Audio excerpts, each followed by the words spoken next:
आज के टॉपिक में हम एंजाइम्स के बारे में डिस्कस करेंगे। तो प्रीवियस लेक्चर में हमने एंजाइम का थोड़ा बहुत इंट्रोडक्शन के बारे में हमने डिस्कस किया था और स्ट्रक्चर के बारे में बात की थी। तो आज हम इस टॉपिक में मज़ीद एंजाइम के स्ट्रक्चर के बारे में डिस्कस करेंगे। तो एंजाइम के स्ट्रक्चर की जब हम बात करते हैं तो enzymes are completely made of protein only. तो एंजाइम्स जो होते हैं वो प्रोटीन के बने हुए होते हैं। Some are made of protein and non protein part के कुछ एंजाइम्स ऐसे होते हैं जो प्रोटीन के भी बने हुए होते हैं और उनके साथ एक नॉन प्रोटीन पार्ट भी होता है। तो ऐसे एंजाइम्स को हम कॉन्जुगेटेड एंजाइम कहते हैं। ठीक है। एंड जो नॉन प्रोटीन पार्ट होता है उसको हम कोफैक्टर कहते हैं।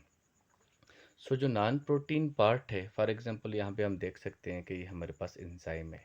ठीक है। तो अब ये जो एंजाइम है, ये इसका पहले जैसे हमने पढ़ा था प्रीवियस लेक्चर में हमने कि हमारे पास जो एंजाइम्स होते हैं वो प्रोटीन के होते हैं। यहाँ पे हम देख सकते हैं एंजाइम जो है वो कम्प्लीटली प्रोटीन का बना हुआ है। ठीक है। लेकिन जो कुछ एंजाइम्स होते हैं उसमें प्रोटीन का पार्ट भी होता है एंड एक नॉन प्रोटीन पार्ट भी होता है। तो उस नॉन प्रोटीन पार्ट को हम कोफैक्टर कहते हैं।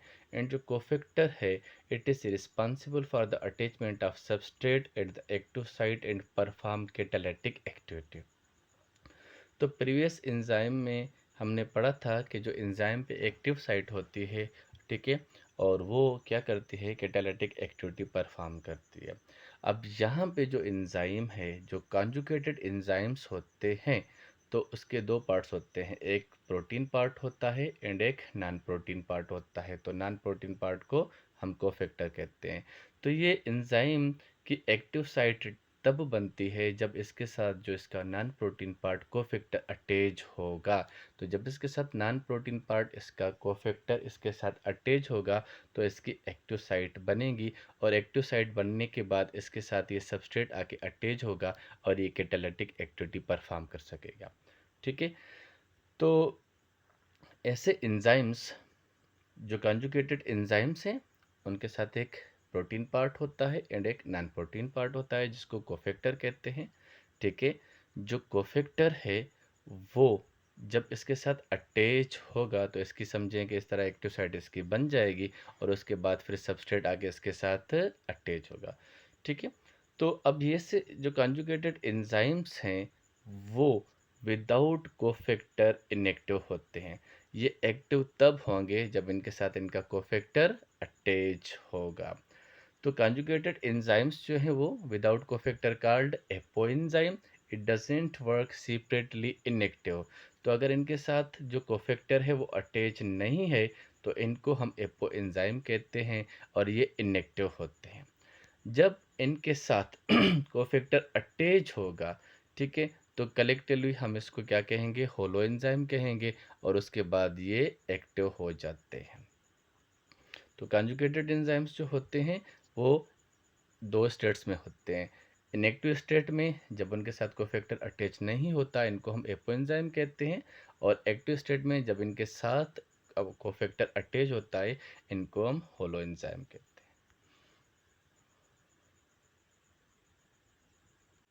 अच्छा जी, तो अब कोफैक्टर की जब हम बात करते हैं तो कोफैक्टर दो तरह के होते हैं, इनऑर्गेनिक होते हैं एंड ऑर्गेनिक होते हैं। तो इनऑर्गेनिक कोफैक्टर की अगर हम बात करें कि इनऑर्गेनिक जो कोफैक्टर होते हैं उनमें डिफरेंट मेटालिक आयोन्स होते हैं, जैसे Fe है, Mg है, Cu है, जिंक एट्सेट्रा वगैरह। तो ये डिटेचेबल कोफैक्टर्स होते हैं। डिटेचेबल कोफैक्टर्स का मतलब ये होता है कि ये cofactors at the time of reaction, जब रिएक्शन परफॉर्म करना होता है तो उस टाइम ये अटैच होते हैं और रिएक्शन परफॉर्म करने के बाद ये सेपरेट हो जाते हैं, इसलिए हम इनको डिटेचेबल कोफैक्टर कहते हैं। ये attach at the time of substrate binding, जब इनके साथ सबस्ट्रेट बाइंड होने के लिए आता है तो ये उस टाइम ये अटैच होते हैं और कैटालिटिक एक्टिविटी को परफॉर्म करके, रिएक्शन को परफॉर्म करके उससे ये सेपरेट हो जाते हैं। तो अगर एक एग्जांपल की बात करें कि कौन सा एग्जांपल है, ठीक है, तो एग्जांपल है हमारे पास हेक्सोकाइनेस। हेक्सोकाइनेस एक एंजाइम है जो ग्लाइकोलाइसिस में इस्तेमाल होता है, जो ग्लूकोज और ग्लूकोस में जो फास्फेट अटैच करवाता है। ग्लूकोस में फास्फेट अटैच करवाने के बाद एटीपी से एक फास्फेट लेके ग्लूकोज से अटैच करवाएगा और ग्लूकोज बन जाएगी ग्लूकोज 6 फास्फेट। तो जो हेक्सोकाइनेस एंजाइम है ये हमारे पास कंजुगेटेड एंजाइम है और इसका जो कोफैक्टर है वो है Mg। तो जब हेक्सोकाइनेस ग्लूकोज को ग्लूकोज 6 फास्फेट में कन्वर्ट करवाता है तो उस टाइम जो Mg कोफैक्टर है ये आगे इसके साथ अटैच हो जाएगा। तो दूसरे हमारे पास कोफैक्टर दो तरह के होते हैं, इनऑर्गेनिक एंड ऑर्गेनिक। इनऑर्गेनिक हमने पढ़ लिया कि डिफरेंट मेटालिक आयंस होते हैं, डिटेचेबल होते हैं, जब रिएक्शन होगा उस टाइम अटैच होंगे, एग्जांपल है हेक्सोकाइनेस। और दूसरे हमारे पास होते हैं ऑर्गेनिक। तो ऑर्गेनिक में दो टाइप के होते हैं, प्रोस्थेटिक एंड कोएंजाइम। तो अब हम इनको डिस्कस करेंगे कि कोएंजाइम जो होते हैं लूजली अटैच, मतलब ये भी डिटेचेबल होते हैं, जब रिएक्शन होगा उस टाइम अटैच होंगे और फिर सेपरेट हो जाएंगे। और इसकी जो एग्जांपल है वो है NAD एंड FAD। ठीक है, nicotinamide adenine dinucleotide and flavin adenine dinucleotide. और प्रोस्थेटिक ग्रुप की बात करेंगे तो ये जो है वो परमानेंटली अटैच होते हैं, मतलब ये नॉट डिटेचेबल है। इसमें जो एग्जांपल है हमारे पास M G containing porphyrin ring of chlorophyll. तो यहाँ पे अब हम जो एग्जांपल्स हैं उनके बारे में डिस्कस करेंगे जी। के जो कोफैक्टर के दो टाइप्स होते हैं, इनऑर्गेनिक एंड ऑर्गेनिक। इनऑर्गेनिक हमने डिस्कस कर लिया। ऑर्गेनिक में फर्दर दो होते हैं, कोएंजाइम एंड प्रोस्थेटिक।